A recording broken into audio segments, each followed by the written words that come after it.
एक यतीम लड़का दिन में कुरान पढ़ने मदरसा जाता और रात जंगल में छुपकर अल्लाह की इबादत करता। फिर एक दिन उसी जंगल के अंदर बादशाह की लाडली बेटी अपनी कुछ साथियों के साथ शिकार करने गई, जहां उस यतीम लड़के ने अपना एक छोटा सा घर बना रखा था। फिर बादशाह की बेटी शिकार के भाग दौड़ में इधर उधर टहलती टहलती रास्ता भटक गई और अपने साथियों से बिछड़ गई। फिर वो सारा दिन अपने साथियों को ढूंढती रही।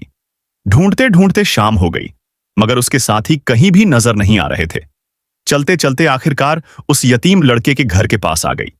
उसने सोचा जाकर घर का दरवाजा खटखटाऊं, अगर अंदर कोई इंसान होगा तो शायद उससे कुछ मदद मिल सके। उसने कुछ कदम आगे की तरफ उठाए और फिर से कदम रोक ली। सोचने लगी, अगर घर के अंदर कोई जंगली इंसान होगा तो फिर मैं क्या करूंगी।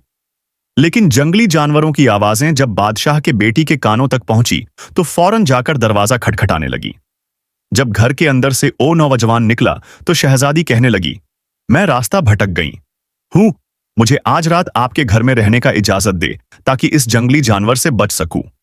लड़के ने उसे अपने घर में रात गुजारने की इजाजत दे दी, लेकिन खुद को वो एक बड़ी आजमाइश में डाल बैठा। एक से कमरे जैसा घर, खुद भी नौजवान और लड़की भी नौजवान, दोनों इकट्ठे पूरी रात का सफर। शैतान बार बार मसूहर देता कि ऐसा मौका बार बार दोबारा नहीं मिलेगा, तो वह कुरान की तिलावत शुरू कर देता। जब बात बर्दाश्त से भी आगे बढ़ गई तो फिर उसने आग जलाई और अपने हाथ की एक उंगली आग में डालकर जलता। जब बर्दाश्त ना होता तो कहता, अगर मुझसे ये दुनिया की आग बर्दाश्त नहीं होती तो इस लड़की के साथ गुनाह करके जहन्नम की आग कैसे बर्दाश्त करूंगा। जब भी शैतान उसे उकसाता तो अपनी उंगलियां आग में डालता। ऐसा करते करते सुबह हो गई।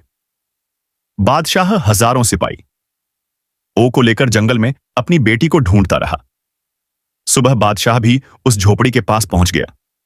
लड़की ने बादशाह को पूरी हकीकत बताई तो बादशाह ने कहा, बेटी तुम पूरी रात अकेली घर के अंदर इस नौजवान के साथ थी।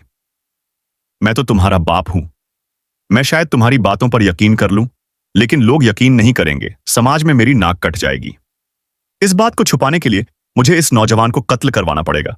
तो कहने लगी, बाबा आप इनको कत्ल करवाएंगे?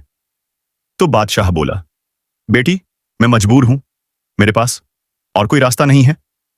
बादशाह ने सिपाहियों को हुक्म दिया, इस नौजवान को गिरफ्तार कर लो। सिपाही उसे गिरफ्तार करके ले गए और जाकर कैद में डाल दिया। फिर लड़की छिपकर इस नौजवान से मिलने के लिए कैद की तरफ जा रही थी, तो एक सिपाही ने देख लिया और जाकर बादशाह को बता दिया।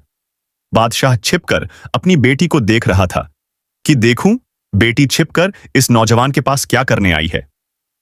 लड़की ने जब इस नौजवान से पूछा, उस रात जब मैं जंगल वाले घर के अंदर तुम्हारे साथ थी तो मैंने देखा था तुम अपनी हाथ की उंगली आग में बार बार डाल रहे थे, ऐसा क्यों कर रहे थे? तो ओ लड़का कहने लगा, मुझे जब भी शैतान मशहरा देता, लड़की अकेली है, गुनाह कर लो, तो मैं अपनी उंगली आग में डाल लेता।